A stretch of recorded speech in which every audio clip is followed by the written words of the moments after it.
Porquanto a inclinação da carne é inimizade contra Deus, pois não é sujeita à lei de Deus, nem em verdade o pode ser.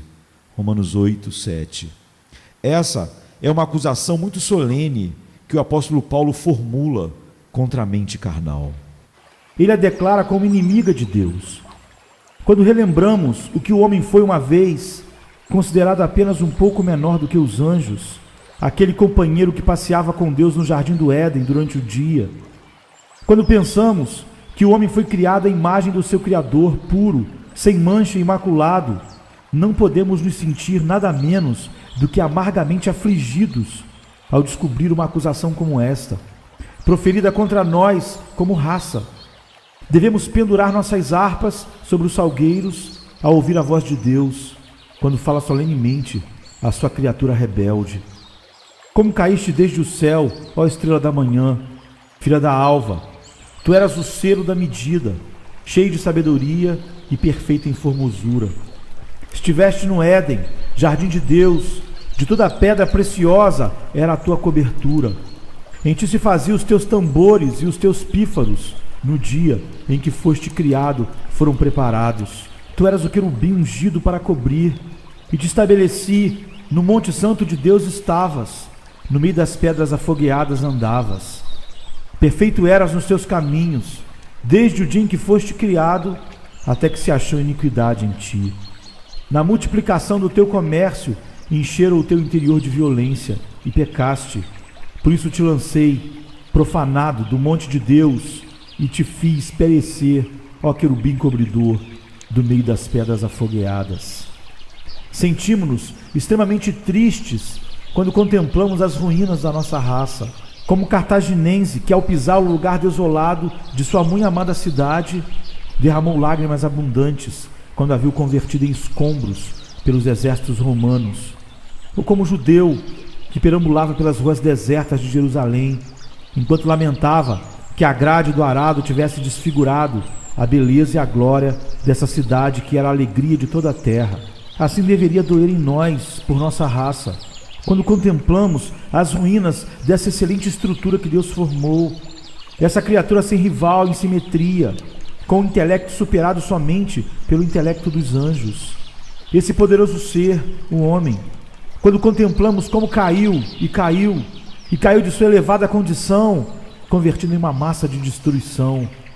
Há alguns anos atrás, podíamos observar uma estrela que resplandecia com um brilho inusitado, mas subitamente desapareceu. Chegaram a fazer conjecturas de que se tratava de um mundo que ardia a bilhões de quilômetros de nós.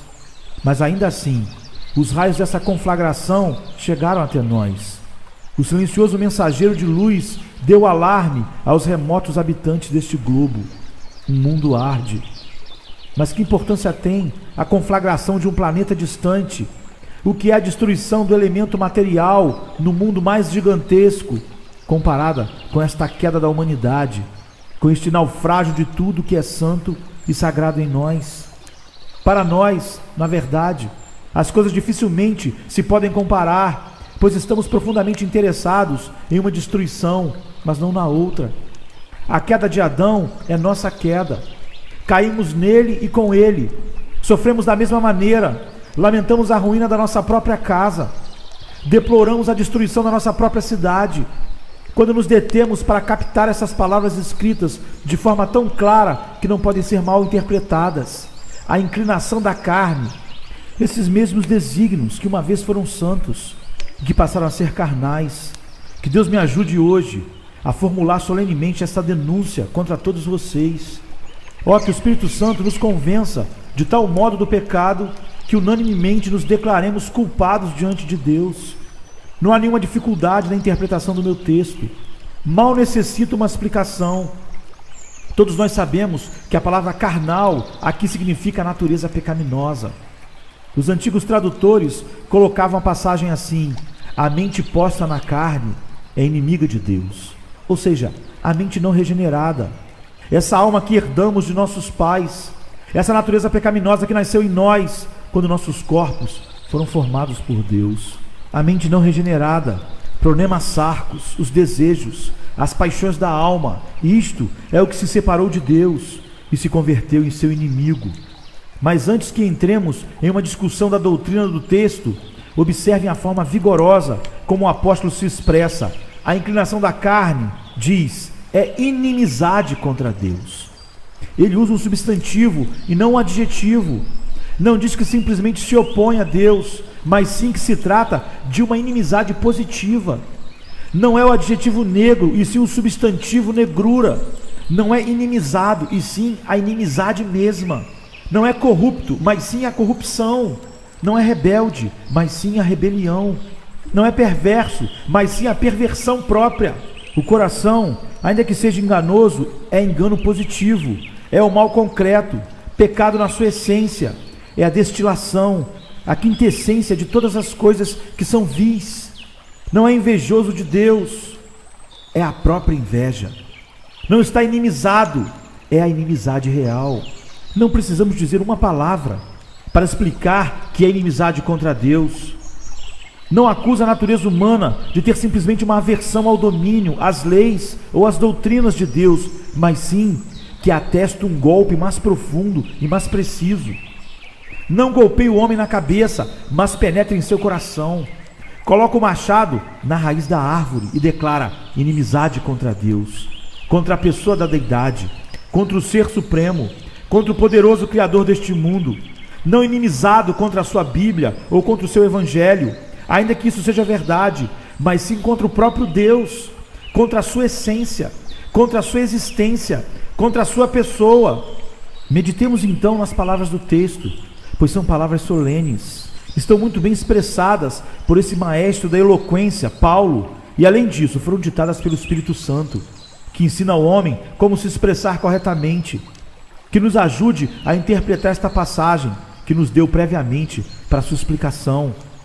Nos convida a falar sobre a veracidade desta grande declaração. A inclinação da carne é inimizade contra Deus. Não requer provas, pois como está escrito na palavra de Deus, nós, como cristãos, estamos obrigados a inclinar-nos diante dela. As palavras da Escritura são palavras de sabedoria infinita. E se a razão é incapaz de ver o fundamento de uma declaração desta revelação, está obrigada a crer nela muito reverentemente, pois estamos convencidos que, ainda que esteja acima da nossa razão, não pode ser contrária a ela. Aqui encontro que está escrito na Bíblia: a inclinação da carne é inimizade contra Deus. E isso, em si, me basta. Mas se fossem necessárias testemunhas, convocaria as nações da antiguidade, desenrolaria o volume da história antiga, comentaria-lhes os fatos terríveis da humanidade. Quem sabe comoveria suas almas até o aborrecimento, se lhes falasse da crueldade desta raça para consigo mesma. Se lhes mostrasse como converteu este mundo em Aceldama por suas guerras e o inundou com sangue por suas lutas e assassinatos. Se lhes enumerasse a negra lista de vícios em que caíram nações inteiras, ou lhes apresentasse as características de alguns dos mais eminentes filósofos, sentiria vergonha de falar deles e vocês se negariam a escutar. Sim, seria impossível que vocês, como refinados habitantes de um país civilizado, suportassem a menção dos crimes que foram cometidos por esses mesmos homens que hoje em dia são alçados como modelos de perfeição. Tenho medo de que, se escrevêssemos toda a verdade, abandonaríamos a leitura das vidas dos mais poderosos heróis e dos sábios mais orgulhosos da terra, e diríamos de imediato de todos eles: desviaram-se todos e juntamente se fizeram imundos. Não há quem faça o bem, não há nenhum sequer.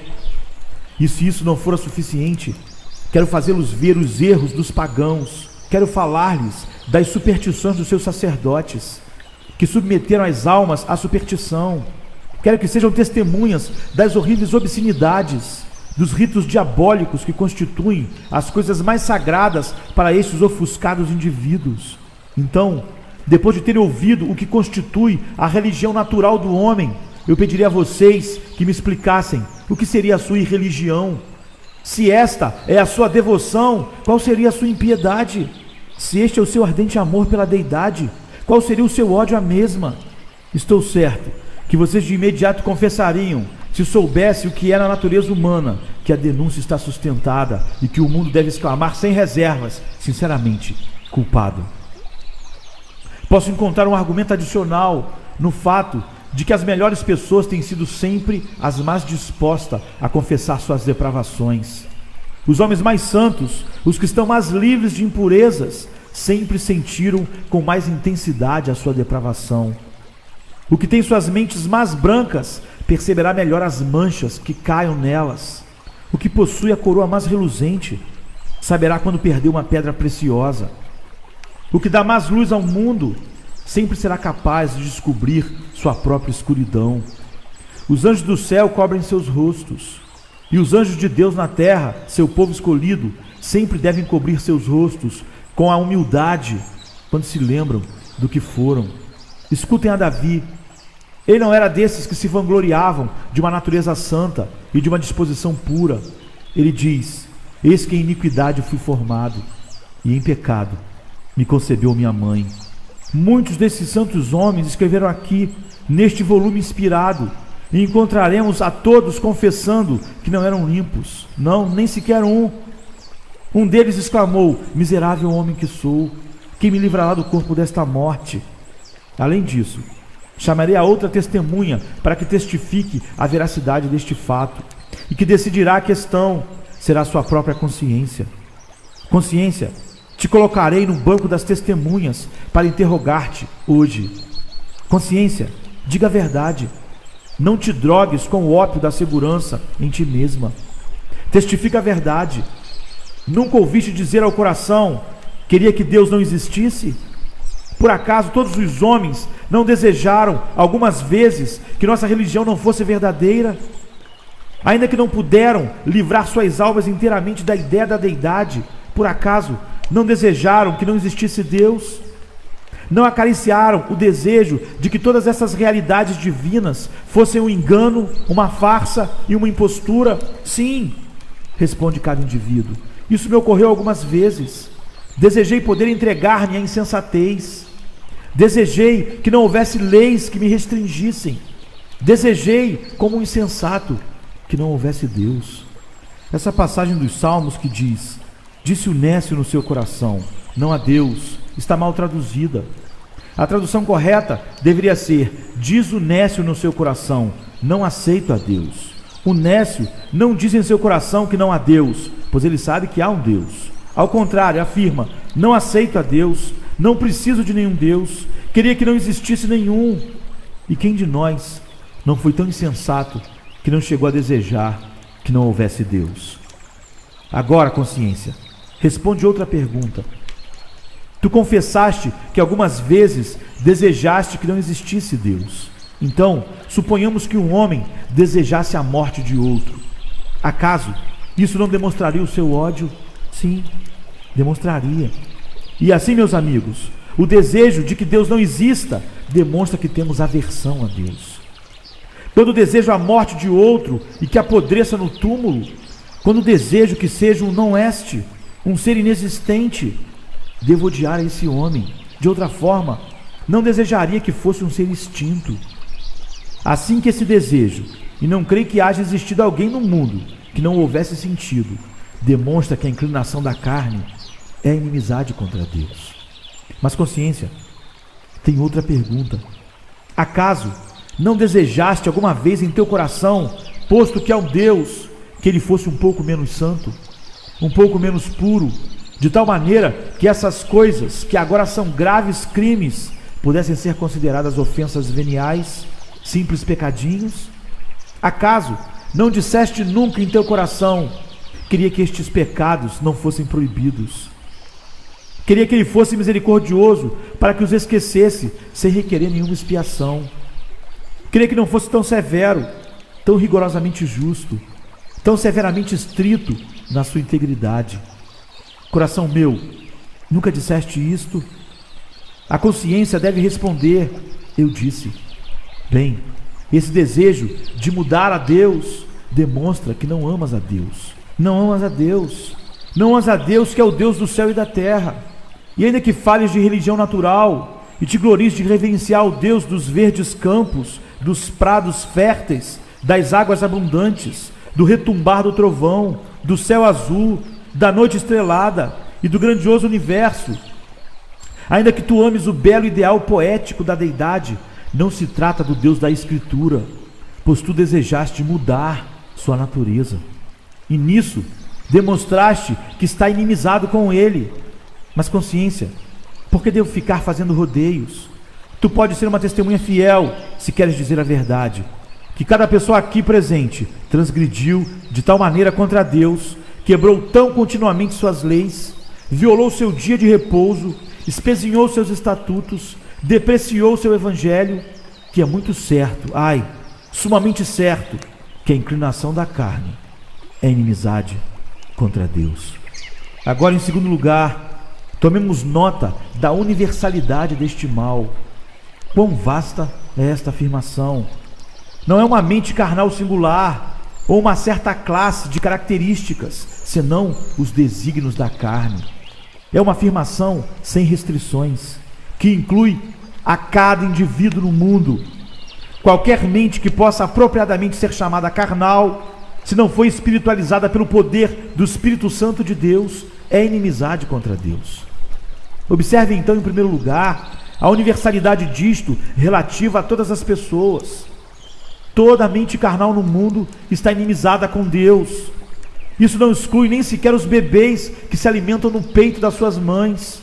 Nós os chamamos de inocentes e, na realidade, são inocentes de transgressões reais. Mas, como diz o poeta, no peito mais terno jaz uma pedra. Na mente carnal de um bebê há inimizade contra Deus. Não está desenvolvida, mas está ali.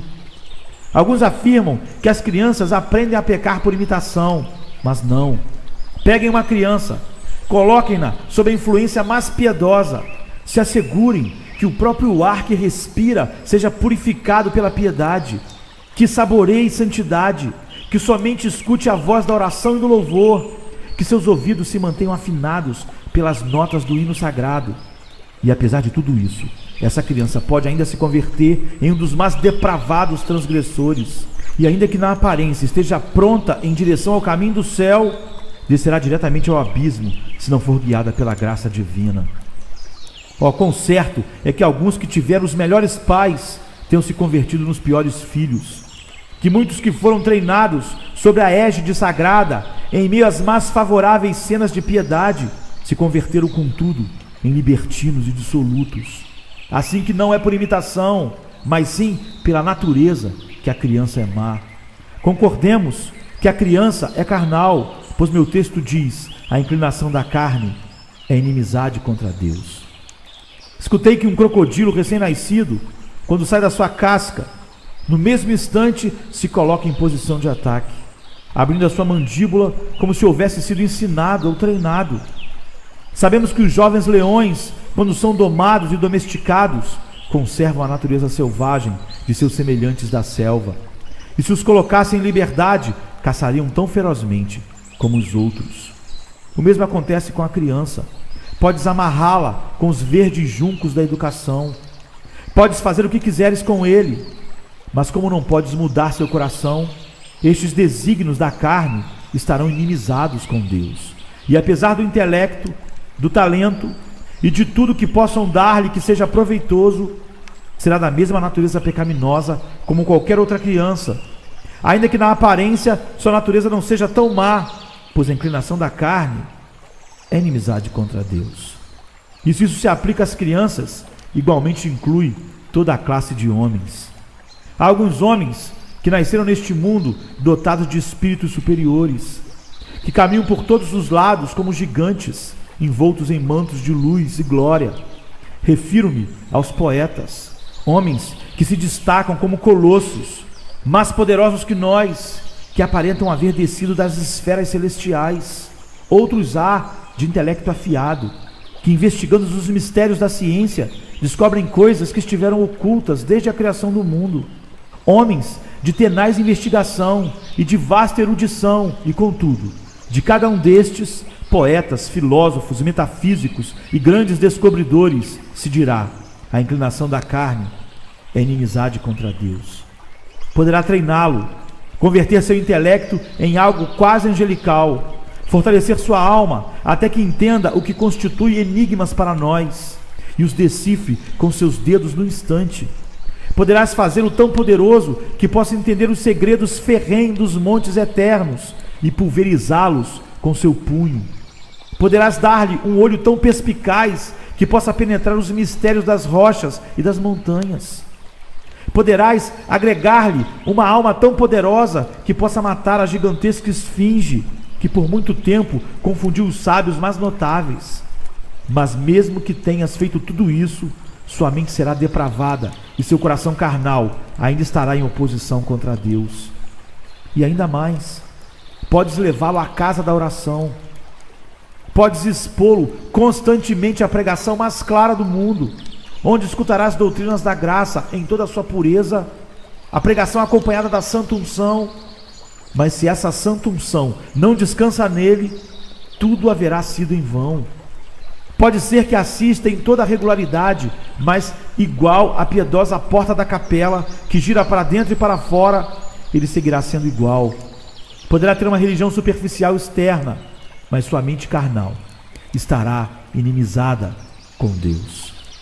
Agora, esta não é uma afirmação minha, é a declaração da palavra de Deus.